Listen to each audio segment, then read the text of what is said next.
Brands and values. I'm sure that many of your activities are focused on building a certain brand, no matter if you're a large organization, no matter if you work for profit or non-profit, and even if you are a solopreneur working on your own, you try to establish a brand in your niche, in your focus on the market. However, in the recent past, we saw that some brands, even major brands, had a massive brand hiccup. That's how they call it today. I think the more appropriate term would be brand failure. And that happened during Pride Month, which is rather unusual for larger brands because normally they handle this quite professionally. However, since the pandemic happened, it looks like they lost a bit of focus and they didn't really care about how the perception of their brand was or is. Or they simply had a really bad organization.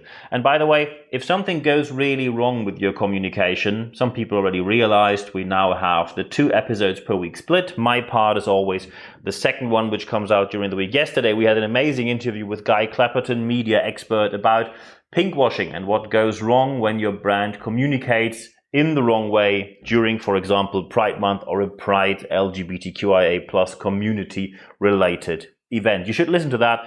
If we have German listeners here, we had an amazing interview with Anna-Christina Gronert, who not only talks about diversity, but she was a senior managing partner, and was on the board of the Allianz Insurances, head of HR. So she knows how to have the responsibility and accountability to make things work and how to make things profitable, while at the same time making things diverse, and what the benefit of diversity is, how diversity positively influences your profitability.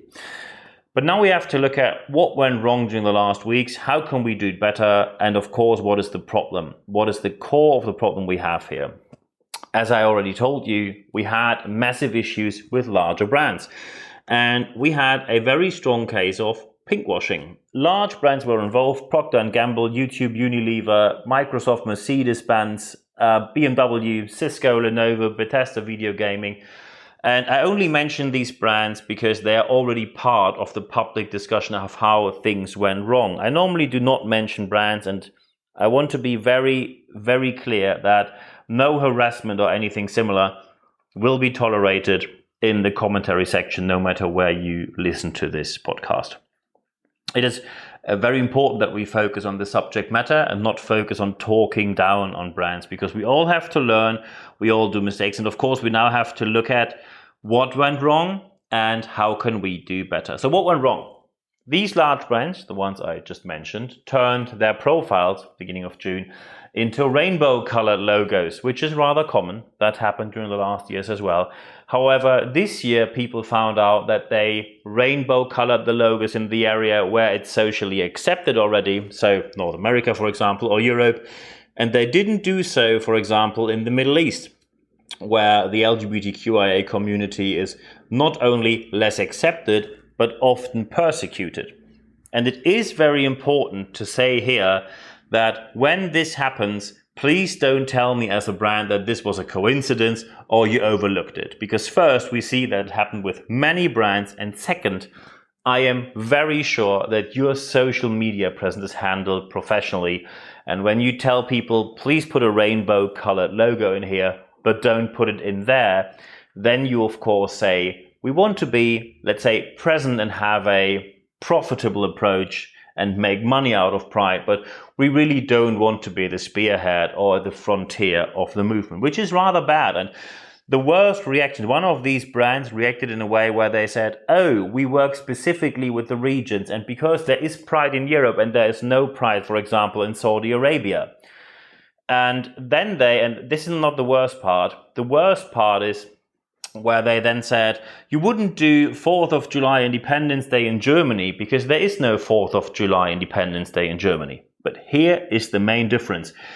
If you want to do a 4th of July Independence Day in Germany, because, for example, you're American, you're an expat, you can do so.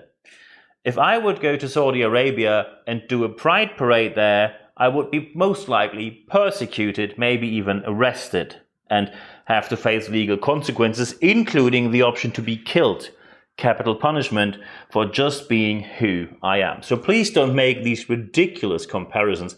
It is very important that when something goes wrong, and by the way, a lot of things went wrong, not only rainbow colored logos, Google had to remove their head of diversity for an anti-Semitic blog post. You simply have to deal with it with a different approach. And we will talk about that in a minute. And by the way, not everything went wrong. Sometimes people where you think they don't do anything right, these people then suddenly do something right. So for example, Boris Johnson. And I can't believe that I say that, because you know that often I was not talking too positively about Boris Johnson, because I think he handled many different aspects not too well. In the UK, they plan to open everything back up on the 21st of June. And many people were talking about Freedom Day. And now when the Indian variant appeared, and certain countries already have listed the UK as a variant region, which means when you return, for example, from the UK to Germany, you have to go into a 2-week quarantine, which cannot even be shorted by a negative PCR test or similar tests. And now Boris Johnson, which is a sensible step to do, says when the Indian variant rises and we see case numbers going up again, it might be postponed. He didn't say how much, he didn't say how long. They simply stated so far, on the 14th of June, they will decide if they will open up 1 week later. And here's the important point. Boris Johnson always said from the very beginning that every opening day means not earlier than. And I really looked this up because some people might now think, oh, maybe it was somewhere very small written at the bottom of some asterisk behind the text kind of contract. See at the end, no one really could see it. No, absolutely not. When you look at government communication, they were very clear that the economy cannot open up before, not earlier than the 21st of June. And this may or may not happen right now, but the leadership communication was correct. And sometimes even institutions where you think they don't do anything right, or they didn't do anything right in the past, even they sometimes have leaders who take the right steps. So for example, the Catholic Church in Germany, Cardinal Marx, is someone who I am very critical about, especially as I still remember as a member of the LGBTQIA plus community that in 2017, he was the man who said marriage for everyone isn't okay. It should only be between a man and a woman. He really was on the very bad side of history. And the whole abuse scandal in the Catholic Church, which is still not properly researched. And of course, there aren't proper consequences so far. But Cardinal Marx now went on major news in Germany and said he's going to step down because, as he says, we need a new start for the institution of the Catholic Church. And that means that people need to be removed from their positions, because with the people who did wrong, you cannot have a new start. And I think that is a good point. So congratulations, Cardinal Marx and Boris Johnson. I would never have thought that I would ever say that on my podcast to these people. But you did right in these cases. The Catholic Church, of course, has a lot of other issues, but that's too much to talk about in this podcast. The main part here, and that is the core message we need to focus on, is every brand, every organization, and every person can do a mistake. Let's look into our own histories. We all did mistakes, no exceptions. No one can sit here listening to this podcast and say, I did everything right. When you come to the conclusion that you did everything right, you probably have a very low level of self-awareness or reflection on your actions.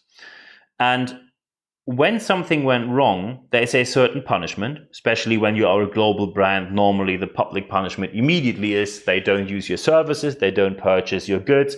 You immediately have a significant cut of revenue, a significant cut in profit while running at the same cost. So the punishment reaches out to you very quickly. And then, of course, you have to spend additional money on communication. You have to meet the community, support them, etc., etc. So there's a huge impact on your business, rightfully so. However, and that is now very important, every brand, every organization, every person, and let's face it, I'm not talking about capital or serious crimes here. I am talking about wrongdoings. When someone did something wrong, they admitted it, they said sorry, and they paid their dues, they paid the fines or whatever punishment they got, then every democracy is focusing on re-socialization of these entities, people, organization, or brands, because everyone has the right to get another chance after they admitted the wrongdoing, paid their dues. We move on because this is how we learn as a society.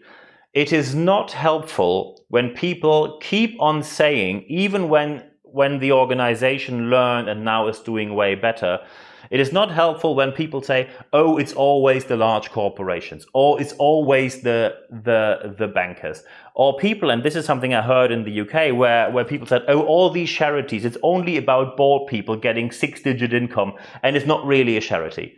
This is just not correct. I know that in the US and in the UK, there are discussions because charities there are very professionally run, and this is why you need proper staff, and the staff must be well paid to get the money in. And when people then say, well, you don't have that in Germany, well, that's correct, because we have a social state where people pay 50% tax or more, which you do not pay in the UK.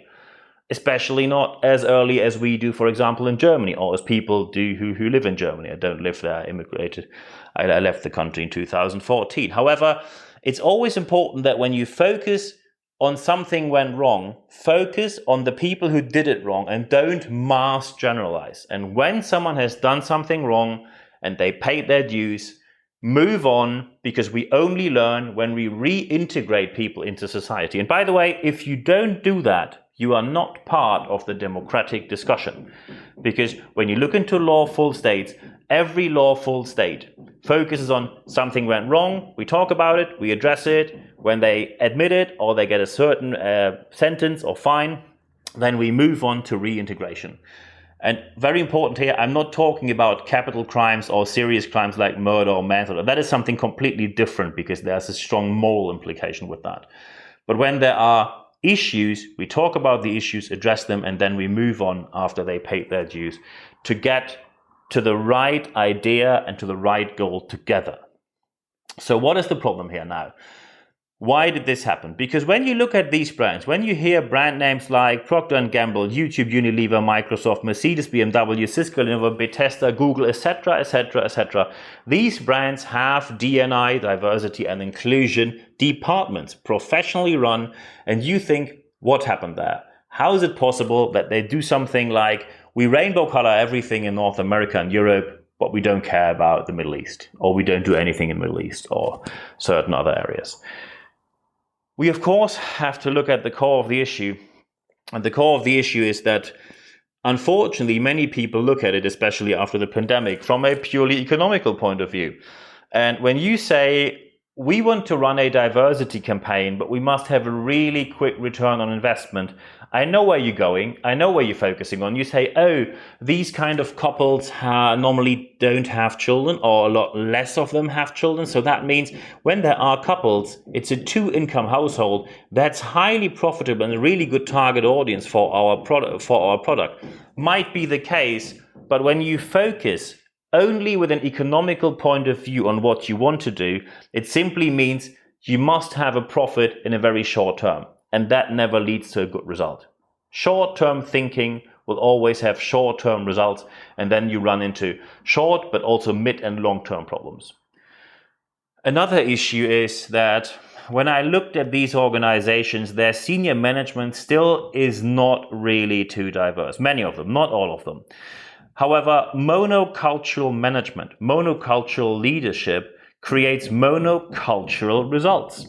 You shouldn't be surprised that you address a market in the wrong way. When you have a non-diverse group running the business, you won't attract a diverse community. Because, and that's the third aspect, you will not see issues when you've never been exposed to them. When you have never faced discrimination due to your gender, due to your gender identity, due to your sexual orientation, due to just who you are, you will have no idea how it feels, what should be done about it, and what you could do as an organization. I'll give you an example, because sometimes people say, oh, I have a lot of empathy and I can really feel how it is. First, no matter how much empathy you have no idea how that feels. I was exposed to hate crimes multiple times. No one who hasn't been through that can feel how it feels and how it affects you for your whole life from there. It is very important, and I'll just give you another example where people, for example, could relate to. Let's say you have an organization and your organization builds another building on the other side of a river. And now you need a bridge built between these two buildings. Would you ask me to build it? Sustainable leadership expert, running training, speaking, coaching, etc. Would you ask me? No? Good. Because you would say, hey, you don't have the experience, you don't have the right view on it, you don't know how to build things into the water, you don't even know how to run construction, you have no idea about the law or how to connect the buildings, about the regulations we have to look at about safety and security for work staff. Simply, you don't have the right point of view, the right perspective on the project. Exactly. And that is exactly what I'm talking about. When you try to address a diverse audience with a non-diverse management, there is a zero chance that this is going to be a successful project for you. Unfortunately, the mentality often is, and that is the fourth aspect of the issue, the mentality often is that people say, it's going to be okay. And this "it's going to be okay" mentality simply means you don't really care. You simply want to have it off your table. Senior leadership just says, come on, you do that. You are the department for that. I have other issues to do. And often this is excused with the pandemic. People say, we had a pandemic, had a massive impact. Well, it had a massive impact on every single human being on planet Earth. But now you say, I just don't care about all these small things. We only have to care about profitability. Don't be surprised when things go wrong, when you have a focus which is only looking at profitability. And of course, there is help available. You can offer training or coaching, consulting or mentoring projects. You can have speakers who speak at your events. You can have project and interim managers helping you with the different issues in your organizations. And I'm very happy to talk about that with you. By the way, often people ask, are there written articles available? Yes, there are. Just go on expert.nb-networks.com. That's just a website where you can put in your email address. There is a weekly email I send to you, 100% content guaranteed ad-free. There's no advertising in there. And you get free access to the articles, because some of you already found out that you have a leadership magazine on medium.com. I have a leadership magazine. But when you read a number of articles there, from a certain level, Medium starts to charge you for it. I don't get the money. They get the money for running the platform. If you want to get free access, just go on expert.nb-networks.com, put your email address in there, and then you get a weekly email where you get a link with free access, so you don't have to pay for it. So of course, now we have to look at how is it possible to do better. And step number one of how to do better is that proper planning begins with proper research, and proper research always is based in science. It is very important that you do it scientifically, because when you have, let's say, an inspirational, motivational speaker, and of course there are certain spaces where you can use them, but when you simply tell people, work hard, believe in yourself, and success will get to you, what you communicate with that also is, do you think that all the people in development countries are just too lazy? Are they? No, they are not. But there are certain social restrictions that do not even allow them to prosper or to become more successful, because society and other societies restrict them from doing so. So you need scientific, proper evidence. So when you talk to people who should help you, please look at, do they have any kind of scientific, and I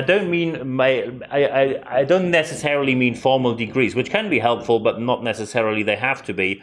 We have quite a number of people in senior politics who are very well scientifically educated and don't do good things. Let's just put it like that. But when someone never published something scientifically or never published anything on their topics, then you can be sure there is very little substance. And also look at, when did they publish? When someone says, I am qualified, I studied psychology and I graduated in 1998. Well, that's nice, but the knowledge is more than 20 years old, so most likely it is heavily outdated. So you have to be sure that when you look at the scientific evidence, that it's not outdated evidence. So look at what kind of training did they do, what kind of proof is there, etc., etc. Step number 2 of how to do better: look at your own history, look at your own past, do proper research on it, and take consequences from it.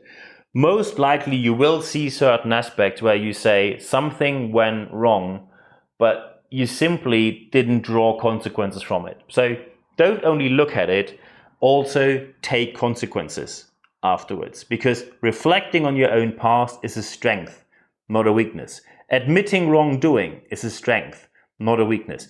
And learning from your wrongdoing is the best you can do. Last week we talked about projects and the lessons learned. You remember, often when people said lessons learned, we don't have time for that. When you don't have time to learn, you will fail over and over again. So it is very important. Look at your past, take consequences, draw consequences from it, and then reflect on your own history. So in the future, your communication, your approach, your projects, your ideas, your market approach, your launch projects, or your events will be a lot better. However, please talk about responsibility and accountability, because you must have full support, and I mean active full support, full commitment from senior leadership. If they simply say, oh, you just do what you want to do, I have no idea, I just don't have time for that, just do what you want to do, it doesn't end well. No senior leadership commitment means very poor results, because it often ends with that people say, oh yeah, we do that, and now we come to aspect number 4. Oh, we just do that besides other things at the moment. Aspect number 4 of how to do better is that you realize nothing in today's markets, nothing in today's world happens just besides something else. You would never as an organization say, oh, our sales team, yes, sales just happens besides all the other things. You would never say that, because it's so important for a company to do proper sales approaches. It is very important that you know that focus means that also your money has to go there. You will never get away with saying, oh, diversity is super important for our organization. Oh, by the way, we don't have money to do anything. When you are a profitable organization and you say we don't put money into diversity and inclusion, it simply means you do not care. The same applies when you ask people to speak for free at your events, or you only book the cheapest trainers and coaches. It simply means you do not care about the issue. You simply want to get away with it and try to get the cheapest offer off the market. And by the way, when you want to go the cheapest way, people will expect your brand to be the cheapest on the market. And also, you're not really a quality business. You're more like a mass kind of market, which is far, far away from quality. So nothing today happens just besides something else. Focus. That is the important aspect. And last but not least, no brand sustains in the market today without values. And you decide which values will be connected with your brand. I'm now in the market for more than 20 years. You see my scientific publications, you see my podcast, my articles, my magazine. Everything I do is publicly available, and it's available for free until you book me, of course. And it's very important that people see what I do, because they should see what I do, and then we can talk about if it's a fit or not. And the same applies to your brand. Everything you do, and I understand that many leaders today say it's getting so much more complex and complicated than it was 20 years ago. Yes, it is. And this is why you need professional help in most cases, because you need experts who give you the right direction so you do not do anything wrong. It is very important that you actively engage with your communities, with your customers and your clients, and that you actively and determined focus on where do you want your brand to be and which values do you want to have connected with your brand. Of course, and that is very important now, if you have comments, no matter if you're listening to this on YouTube or Apple Podcasts or wherever else, this podcast is available pretty much on every platform where podcasts are known and published. Keep it respectful. I know this is a very sensible topic, and it can become very quickly very emotional. This is not helpful. Keep it topical so we can have a nice discussion. By the way, if you like the podcast, for example, on Apple Podcast, leave me a 5-star review if you like it. Would be really appreciated. And if you like to have a discussion, and I had great discussions during the last weeks, just drop me an email at nb@nb-networks.com so we can have a nice chat. Very happy to do so. Very important again, if you now think, well, we didn't do too great, what can I do when something went wrong in respect to diversity in my organization? Again, yesterday, great interview with Guy Clapperton about pinkwashing, PR, media, and communication. So immediate free help for you to put into your business when something went wrong. The interview was published just yesterday on this channel. And for our German listeners, about diversity, the interview with former senior managing partner from Ernst & Young and Allianz board member Anna-Christina Gronert, who is now the lead CEO of the Charter of Diversity, a German charity organization focusing on diversity in organizations. Very important is now that maybe you took notes, maybe you listened to this and thought, we should get into a discussion. Feel free to contact me. The most important aspect is implementation, because only thinking about something, thinking is good, it's a good starting point. Only writing something down, very good, thinking about then writing down, brilliant, it's a good starting point, but getting things done in practice in the real world out there, that is the most important aspect of what we can do here. So I wish you all the best implementing this in your organization. I'm looking forward to the discussions we're going to have. Let's talk. And now, at the end of this podcast, there's only one thing for me left to say. Thank you very much for your time.